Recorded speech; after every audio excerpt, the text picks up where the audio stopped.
आजच्या ठळक बातम्या. राष्ट्रनेत्याच्या जन्मदिनापासून राष्ट्रपित्याच्या जयंतीपर्यंत सेवा पंधरवडा. आदिवासी बांधवांच्या सर्वांगीण विकासाचे पर्व सुरू. जिल्हाधिकारी किसन जावळे. लांजा शहराची जलवाहिनी तुटून लाखो लिटर पाणी वाया. स्वर्गीय मीनाक्षीताई पाटील यांच्या जयंतीनिमित्त झेप फाउंडेशनच्या वक्तृत्व स्पर्धा. मुरुड तालुक्यात मुख्यमंत्री पंचायत राज अभियानाचा शुभारंभ. आता पाहूयात बातम्या सविस्तर स्वरूपात. बातमी 1. महसूल विभाग हा जनतेच्या दैनंदिन समस्या आणि जिव्हाळ्याच्या विषयांशी निगडीत असल्याने सामान्य जनतेचे जीवनमान उंचावण्यासाठी महसूल प्रशासन अधिक लोकाभिमुख, कार्यक्षम, गतिमान आणि पारदर्शक असण्याला प्राधान्य देत आहे. याचाच एक भाग म्हणून पंतप्रधान नरेंद्र मोदी यांच्या 17 सप्टेंबर या जन्मदिनापासून राष्ट्रपिता महात्मा गांधी यांच्या 2 ऑक्टोबर या जयंतीपर्यंत मोहीम स्वरूपात सेवा पंधरवडा राबविण्यात येत आहे.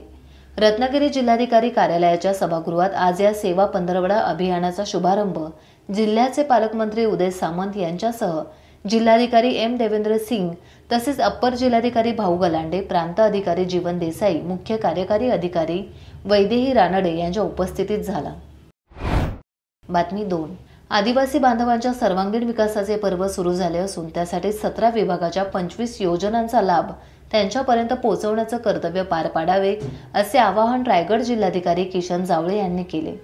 पंतप्रधान नरेंद्र मोदी यांच्या वाढदिवस अभिष्ट चिंतन निमित्ताने आधी कर्मयोगी योजनेचा शुभारंभ जिल्हाधिकारी किसन जावळे यांच्या हस्ते खालापूर तालुक्यातील ग्रुप ग्रामपंचायत कलवते येथे करण्यात आला.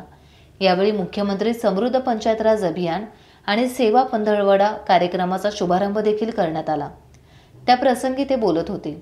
यावेळी आदिवासी विकास प्रकल्प अधिकारी तेजस्विनी गलांडे, खालापूर तहसीलदार अभय चव्हाण उपस्थित होते. शासनाचे छत्रपती शिवाजी महाराजेश्वर अभियानांतर्गत सेवा पंधरवडा आणि महाराष्ट्र शासनाच्या ग्रामविकास विभागाच्या मुख्यमंत्री समृद्ध पंचायत राज अभियानाच्या तिन्ही अभियानाची सुरुवात आपल्या जिल्ह्यामध्ये गावोगावी होत आहे.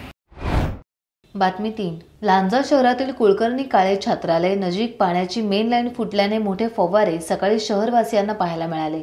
यामुळे हजारो लिटर पाणी वाया गेले. जीर्ण पाईपलाईन झालेली असल्याने पाईप फुटल्याचं बोललं जात असून लांजा नगरपंचायतीकडून याकडे दुर्लक्ष केल्याने हजारो लिटर पाणी वाया गेले असून लाईन दुरुस्त होईपर्यंत विलंब लागण्याची शक्यता असल्याने रेस्ट हाऊस परिसरातील नागरिकांना पाण्याच्या समस्येला सामोरे जावे लागणार असल्याचं बोललं जात आहे.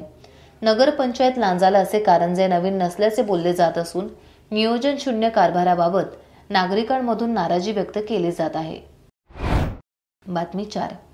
राज्याच्या माजी राज्यमंत्री स्वर्गीय मीनाक्षी पाटील यांची 78वी जयंती साजरी करण्यात आली. झेप फाउंडेशनच्या अध्यक्षा चित्रा पाटील यांच्या मार्गदर्शनाखाली या स्पर्धा घेण्यात आल्या. या जयंतीला खुल्या वक्तृत्व स्पर्धेचं आयोजन करण्यात आलं होतं. यामध्ये एकूण 30 स्पर्धकांनी सहभाग घेऊन अनेक विषयांवर आपले वक्तृत्व आणि दैनंदिन घडामोडींवर भाष्य केले. यावेळी विजेत्या स्पर्धकांना रोख रक्कम आणि आकर्षक पारितोषिक देऊन गौरविण्यात आले. या पारितोषिक समारंभास खासदार धैर्यशील पाटील, आमदार प्रशांत ठाकूर, माजी आमदार पंडित पाटील, ॲडव्होकेट आस्वाद पाटील, चित्रा पाटील, चेतन पाटील आदींसह मान्यवर उपस्थित होते.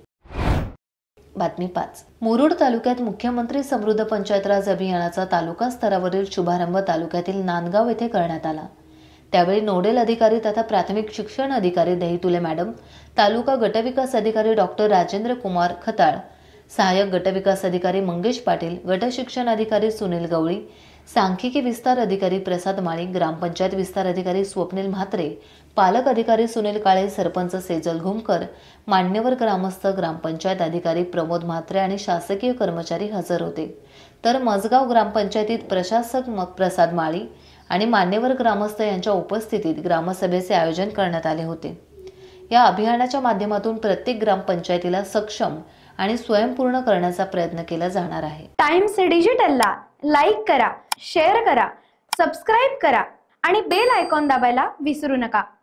Times digital.